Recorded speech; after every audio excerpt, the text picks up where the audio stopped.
Hey my YouTube family, आज है 12 of June 2024। 2 बजे हो गई थी मेरी सुबह। अभी टाइम हुआ है 2:04।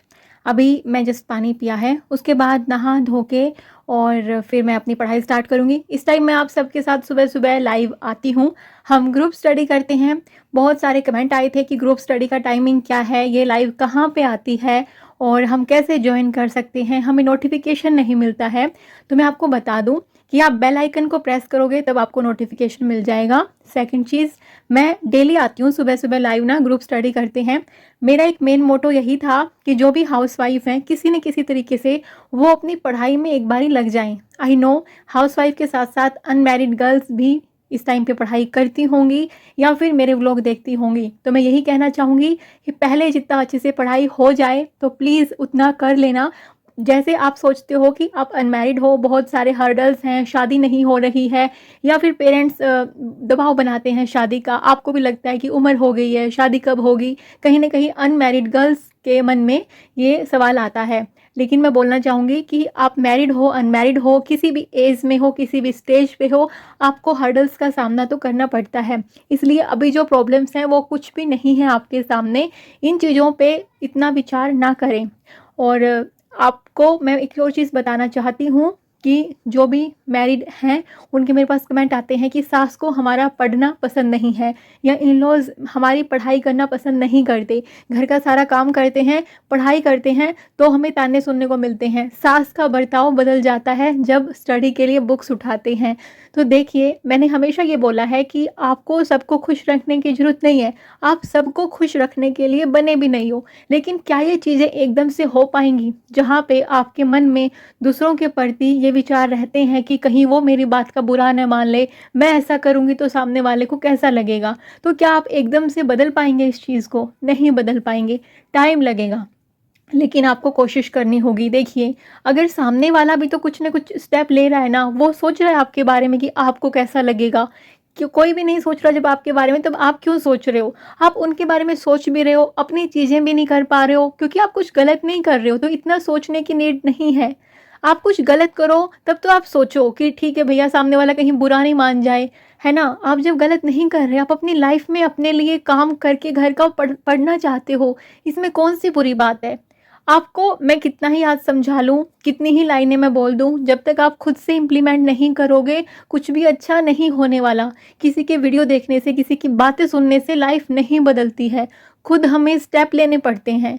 और किसी भी चीज़ की शुरुआत जब हम करते हैं, लाइक आप किसी को इग्नोर करने की शुरुआत करोगे या मन में ये चीज़ लाओगे कि सामने वाला कुछ भी सोचे मेरे बारे में, मैं किसी का बुरा नहीं कर रही ना, मैं अपना भला करने की सोच रही हूँ, तो खुद का भला करने की सोचना कोई गुनाह नहीं है, कोई बुरी बात नहीं है।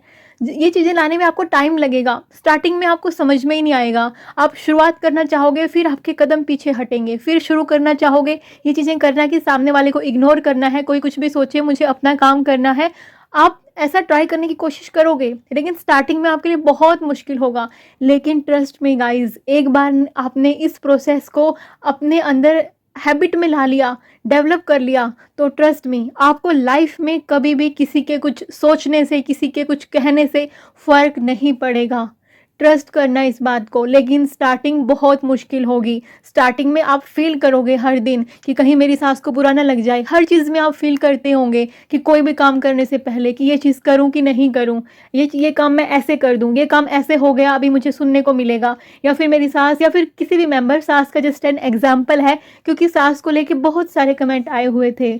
किसी का मेरे पास कमेंट आया था कि मैम कुछ अनमैरिड गर्ल्स को भी बहुत कुछ झेलना पड़ता है क्योंकि कुछ रिलेटिव ऐसे हैं कि जो चाहते हैं कि हम आगे ही ना बढ़ें। वो पेरेंट्स के मन में ये गलत बात डाल देते हैं कि ये इसलिए शादी से मना कर रही है क्योंकि इसका बॉयफ्रेंड है, जबकि मैम एग्ज़ाम की वजह से मना करते हैं, हम ऐसे ही टाइम वेस्ट कर देते हैं हर बार।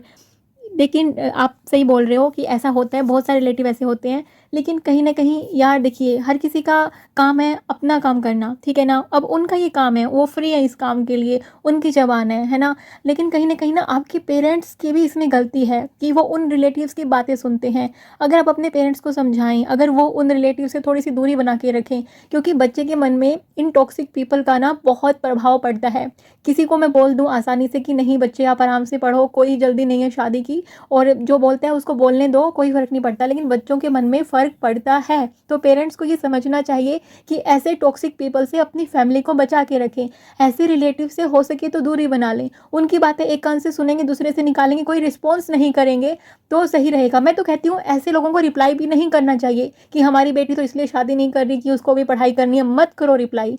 ऐसे लोग रिप्लाई के लायक भी नहीं होते हैं, उनको जैसे हैं उनको वैसे छोड़ दो।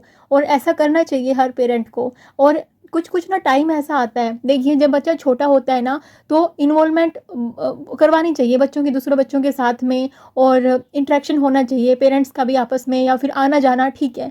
लेकिन बच्चा का एक स्टेज होता है जब वो किसी कॉम्पिटिटिव एग्जाम की तैयारी कर रहा होता है, या किसी कंपटीशन की भी तैयारी, किसी भी कंपटीशन की तैयारी कर रहा होता है, तो घर का माहौल इस तरीके से होना चाहिए कि रिलेटिव्स का आना जाना बंद होना चाहिए, नहीं तो कम हो जाना चाहिए। लेकिन वो कम कैसे होगा? जब हम खुद किसी के घर आना जाना कम करेंगे, या फिर हम ऐसा फील करवाएंगे कि भैया हमारे लिए अभी प्रायोरिटी एक दूसरे की मीटिंग करना नहीं है, एक दूसरे से बातें करना नहीं है, बल्कि अपने बच्चे का भविष्य बनाना है।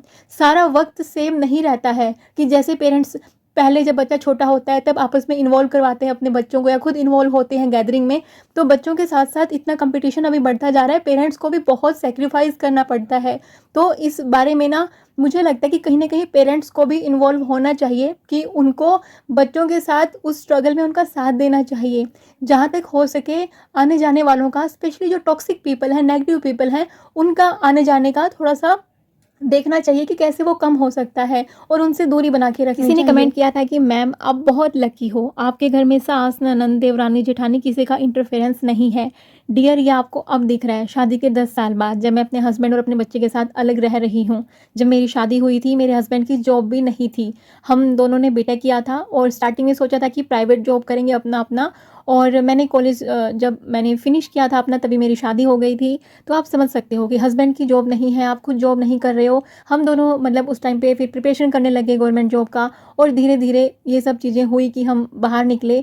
लेकिन घर में जब आप रह रहे होते हो इन लॉज के साथ में, तो मतलब यार एक जाहिर सी बात है, चाहे आप अपने हस्बैंड के साथ ही अकेले क्यों ना रह रहे हो, कहीं ना कहीं स्ट्रगल हर किसी की लाइफ में होता है। और जब इन लॉज के साथ रह रहे होते हैं तो शायद थोड़ा सा ज़्यादा रहता होगा, क्योंकि अंडरस्टैंडिंग नहीं बन पाती हस्बैंड के साथ में भी। और ये जो प्रॉब्लम्स है ना वो हर किसी की लाइफ में होती हैं, किसी की लाइफ में कम, किसी की लाइफ में ज़्यादा। लेकिन दूसरे की लाइफ हमें हमेशा अच्छी लगती है, क्योंकि हमने उसका स्ट्रगल नहीं देखा, हमने उसका सेक्रीफाइसेस नहीं देखे। हमें लगता है कि इसकी लाइफ स्टार्टिंग से ऐसा रही होगी, जबकि ऐसा कुछ भी नहीं होता। जिसने अपनी लाइफ में अच्छे से स्ट्रगल किया है उसकी लाइफ फिर आगे चल के ईजी भी हो जाती है। एक स्पेशल मेरा मैसेज उन सब के लिए जो एक एग्ज़ाम को अपनी लाइफ बना देते हैं। अभी नीट का रिज़ल्ट आया था, जो कि पूरे इंडिया में जिसका खबर चली हुई है, तो आप देख सकते हैं कि स्टूडेंट के मन पे कितना असर हुआ है। बहुत सारे केसेज हुए जिसमें अपनी जान गंवाई स्टूडेंट्स ने। तो मैं हर किसी से यही कहना चाहूँगी कि प्लीज़ एक एग्ज़ाम को ज़िंदगी और मौत का सवाल मत बनाओ। एक एग्ज़ाम आपकी लाइफ नहीं है, एक एग्ज़ाम आपकी कैपेबिलिटी डिसाइड नहीं करता है। तो प्लीज़ इस एग्ज़ाम को, किसी भी एग्ज़ाम को अपनी लाइफ मत मानो, तभी आप उसमें अच्छे से अपना 100% दे पाओगे।